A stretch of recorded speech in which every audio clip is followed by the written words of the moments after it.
Om Prakash Rajbhar UP का चुनावी बिगुल मऊ जनपद के हल्दरपुर से फूंक रहे हैं और यहां पर इनके साथ मंच पर होंगे सपा के राष्ट्रीय अध्यक्ष अखिलेश यादव। पूरी ज़मीनी तैयारियों का इस समय जायजा लेने खुद ओम प्रकाश राजभर मौजूद हैं और दिन रात एक करके जुटे हुए हैं ताकि यहां से बिगुल फूंक दें और जो यूपी की कुर्सी है वो हिल जाए और आने वाले समय में इनकी पार्टी कुर्सी पर आसीन हो। क्या तैयारी है, क्या माहौल बा? देखिए रघुआ, आपके सामने खेल बा। हम लोग 5 दिन से मट्टी गिरा रहे हैं, बालू गिरा रहे हैं, रावी से ला रहे हैं कि किसी तरह ये मैदान ठीक ठाक हो जाए।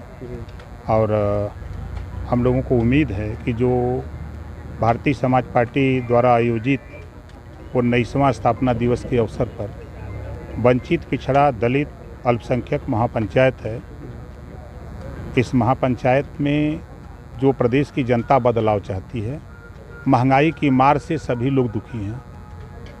प्रदेश में जिस तरह का अराजकता है, एक महाभारत में द्रौपदी का चिरहरण हुआ था और भारतीय जनता पार्टी के राज्य में प्रमुखी के चुनाव में 2-2 चिरहरण हुआ। इस देश में एक ब्राह्मण की हत्या हुई तो अंग्रेज चला गया। यहाँ 500 ब्राह्मणों का इनकाउंटर करा दिए हैं योगी। तो अब सोच लीजिए कि क्या होगा। तो प्रदेश की जनता बदलाव चाहती है। प्रदेश की जनता की चाहत है कि हमारी भी गिनती हो। तो जातिवार जनगणना चाहती है। 60 पैसे में पर यूनिट बिजली खरीद के 60 पैसे में सरकार 7 रुपया में ग्रामीण इलाके में, 8 रुपया में शहर में बेच रही है। तो ये धंधा करने सरकार बैठी है। तो सरकार जिस तरह का खेल किया है, बिजली के बिल से लोग परेशान हैं। तो घरेलू बिजली का बिल माफ़ कराना चाहती है जनता। गरीबों का इलाज फ्री में कराना चाहती है। सामाजिक न्याय समिति की रिपोर्ट लागू कराना चाहती है। प्रदेश में अमन, चैन, भाईचारा चाहती है। नौजवान परेशान है, किसान परेशान है, युवा परेशान है, पत्रकार परेशान है, सब लोग परेशान हैं।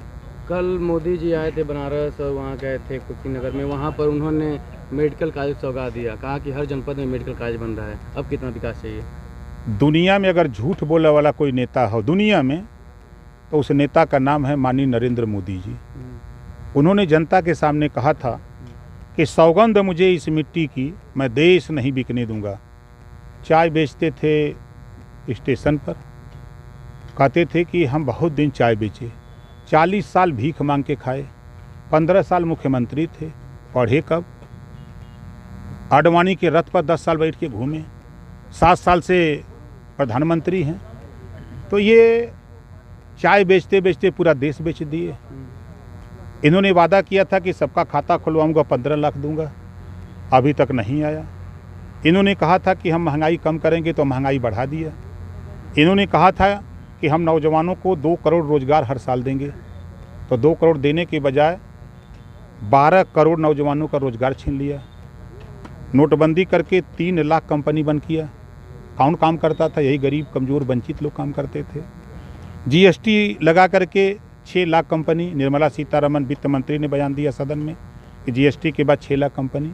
अगर आप इनकी देश के प्रति, नौजवानों के प्रति चिंता होती तो अगर कंपनियों के कागज पत्र ठीक नहीं थे तो उसको ठीक करा देते, ये लोग काम करते। बलिया में एक मंत्री जी हैं, वो कह रहे हैं कि डीजल पेट्रोल दाम बढ़ने से आम आदमी कोई फर्क नहीं पड़ रहा है।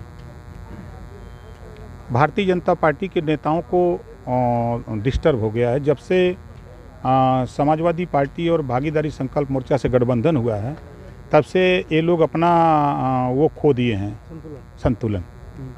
ये लोग समझ ही नहीं पा रहे कि हम क्या बोल रहे हैं। तो अब इन लोगों की विदाई होना है ना। तो जैसे नहीं होता है कि जब किसी बेटी की विदाई होती दूसरे घर, तो अब तो रोती है बेचारी।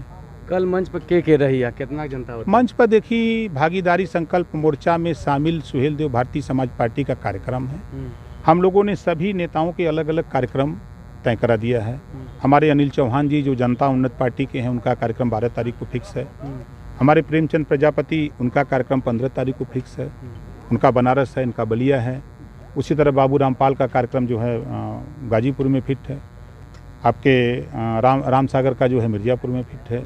तो सभी नेताओं के कार्यक्रम की अलग अलग हम लोग कार्यक्रम करेंगे, अपनी अपनी ताकत समाज को लिखाएंगे। कल मंच पर के करे, कहाँ सबका नजर बा कल यही हल्दरपुर की मंच पर के रहे वाला बड़ा बहुत टाइम ना बा। अरे अब धीरे धीरे 12 के ऊपर हो ही गया। हाँ, काल 12 बजे 24 घंटा तक दिल थाम के बैठिए।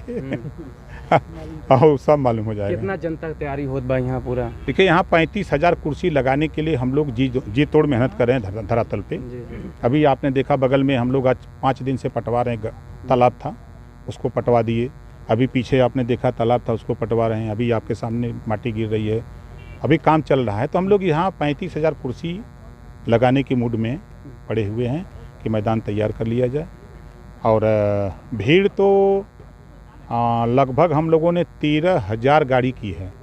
8,000 गाड़ी तो चंदा मांग करके, भाई चलो लड़ाई है, तुम चाहते हो कि बच्चे को रोज़गार मिले, महंगाई से निजात चाहते हो, घरेलू बिजली का बिल माफ़ करना चाहते हो, चलो सब लोग तक चलेंगे। हम कहे चलो पैसा दो, तो 100, 200, 500, 25, 50 जो नहीं दिया उससे भी चलो तुम।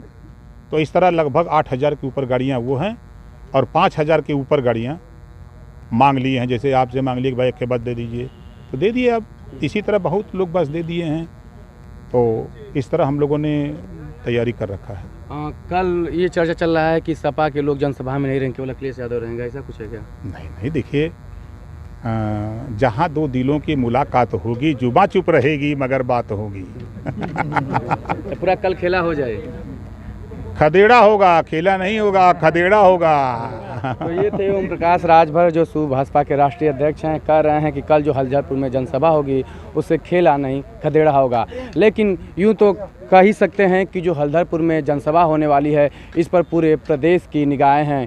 कहीं ना कहीं जब से सपा और सुभाषपा का गठबंधन हुआ है तो सबकी निगाहें टिक गई हैं कि कहीं 2022 के चुनाव में यह गठबंधन यूपी में खेला न कर दे।